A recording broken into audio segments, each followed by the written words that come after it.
Hello, नमस्कार दोस्तों। आज हम बात करेंगे बैंक ऑफ इंडिया स्टॉक के बारे में और कल के दिन इस स्टॉक में गिरावट देखने को मिलेगी और किस लेवल को ब्रेकआउट करने के बाद स्टॉक में गिरावट देखने को मिलेगी और क्यों देखने को मिलेगी उसकी भी हम यहाँ पर चर्चा करेंगे। तो चलिए वीडियो की शुरुआत करते हैं। सबसे पहले अगर आप यहाँ पर देखेंगे तो स्टॉक ने हमारा जो है अप ट्रेंड को इंडिकेट करता हुआ नजर आ रहा है।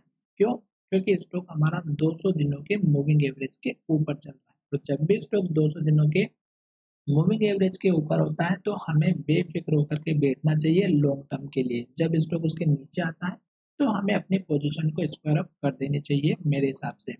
अगर आप यहाँ पर देखेंगे तो स्टॉक जो है 74 रुपीज के आसपास जो है अप ट्रेंड को इंडिकेट कर रहा था और स्टॉक उसके बाद से ही ऊपर की तरफ चल रहा है।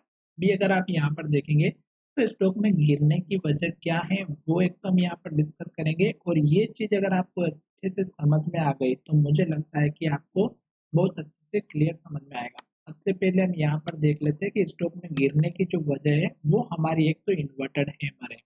वो भी मैं एक्सप्लेन करूंगा, अच्छे से सुनिएगा।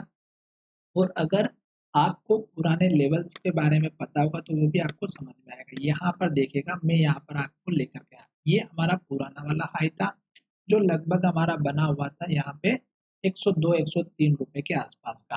फिर स्टॉक दोबारा नीचे आया और स्टॉक जब लगातार रेड कैंडल बना रहा था, लो बना रहा था, रेड कैंडल बना रहा था, लो बना रहा था और लो के पास क्लोजिंग दे रहा था और इस कैंडल में एक ग्रीन कैंडल बनी थी, लो तो जोड़ा पर क्लोजिंग ऊपर की तरफ हुई थी। तो यहाँ पर जो लो बना था ये हमारा यहाँ पे पिछली बार का स्टॉक का हमारा हाई लेवल था, यानी कि ये हमारा पिछली बार का सपोर्ट लेवल बन गया था यहाँ पर हमारा। अब फिर स्टॉक ऊपर गया तो यहाँ पर स्टॉक ने इन्वर्टेड हैमर बनाए और इस हाई के पास में आकर के स्टॉक ने इन्वर्टेड हैमर बनाए। जब लो का ब्रेकआउट हुआ तो गिरावट आई। सेम कंडीशन यहाँ पर बनी, इन्वर्टेड हैमर बनी, लो का ब्रेकआउट हुआ, गिरावट आई। इस स्टॉक में लगातार तेजी देखने को मिली और स्टॉक ने इन्वर्टेड हैमर बनाए और इस हाई को ही स्टॉक ने टेस्ट किया। फिर लो का ब्रेकआउट होने के बाद गिरावट आई, कहाँ तक आई? पुराने लो तक आई। फिर स्टॉक ऊपर की तरफ गया, यहाँ पे इन्वर्टेड हैमर बनी, लो टूटा, गिरावट आई। स्टॉक ने इन्वर्टेड डैमर बनाए, स्टॉक ने इन्वर्टेड डैमर बनाए और इस तरह से ये स्टॉक में ट्रेडिंग चलती हुई नजर आ रही है।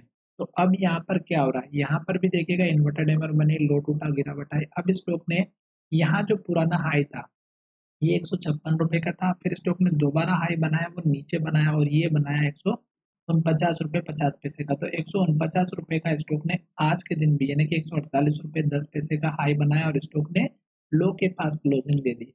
अब यहाँ पर गिरने की वजह को हम समझेंगे और किस तरह से यहाँ पर शेयर में ट्रेडिंग कैंडल के बेस पर होती है। इस स्टॉक में अगर आप देखेंगे तो यहाँ से लेके यहाँ तक ग्रीन कैंडल बनी, हाई बना और यहाँ पर रेड कैंडल बन गई और लो के पास क्लोजिंग। जैसे लो का ब्रेकआउट हुआ, गिरावट आई और गिरावट किस तरह से चली आप देखिएगा। लो बना, रेड कैंडल बनी, लो के पास क्लोजिंग हुई, रेड कैंडल बनी, लो बना, फिर नया वही सेम सिचुएशन बनी। लो बनते बनते स्टॉक ने यहाँ पर लो बनाया और रेड कैंडल भी बनाते बनाते यहाँ तक आया और क्लोजिंग भी हमारी जो है हर बार की तरह ऊपर की तरफ देखने को मिली, यानी कि बीच के पॉइंट पे। तो इसका मतलब ये था कि स्टॉक एक तो हमारा जो लो बना रहा है वो हमारे पिछले सपोर्ट लेवल के पास में आ चुका था। तो इस लो के ऊपर और इस कैंडल के लो के पास में स्टॉक ने हमारा सपोर्ट लिया, जो हमारे लिए बहुत ही बढ़िया बात थी। फिर स्टॉक ने क्या किया? ग्रीन कैंडल बनाई, यहाँ से हाई बनाना स्टार्ट किया और ग्रीन कैंडल बनाना स्टार्ट किया। यहाँ पे ग्रीन कैंडल बनी, हाई बना, ग्रीन कैंडल बनी, हाई बना और हाई के पास क्लोजिंग हुई। और यहाँ पर भी देखिएगा स्टॉक ने पिछले कल की कैंडल में भी ग्रीन कैंडल बनाई और हाई के पास क्लोजिंग हुई, पर आज की कैंडल देखिएगा हाई तो बना पर क्लोजिंग कहाँ पर हुई? लो के पास हुई। तो इसका मतलब ये हुआ कि कल अगर लो का ब्रेकआउट होगा तो गिरावट आएगी और गिरावट आने की वजह और हाई बनाने की वजह यहाँ पर आप देख रहे हैं पुराना लेवल है। तो अब एक दो दिन स्टॉक में गिरावट आ सकती है, तो पहला सपोर्ट लेवल आपको इस कैंडल के हाई का रखना है जो हमारा 139 का। दूसरा सपोर्ट लेवल आप रखिएगा यहाँ पर 134 रुपए का। तो ये आप दो लेवल देखिएगा, 139 का पहला लेवल हो गया और दूसरा सपोर्ट लेवल आपका बन जाएगा यहाँ पर इस कैंडल के लो का। ये दो लेवल के बाद में तीसरा सपोर्ट लेवल आपको रखना है इसी कैंडल के लो का। तो ये चीज तो हो गई सपोर्ट लेवल की बात। टारगेट की बात करते हैं, सपोर्ट लेकर के ऊपर की तरफ जाता है या इस कैंडल के लो को ब्रेकआउट ना करते हुए स्टॉक ऊपर की तरफ जाता है तो आपको इस कैंडल का पहला टारगेट रख देना जो यहाँ पर आपको बनता हुआ नजर आया है 149 रुपए 50 पैसे का।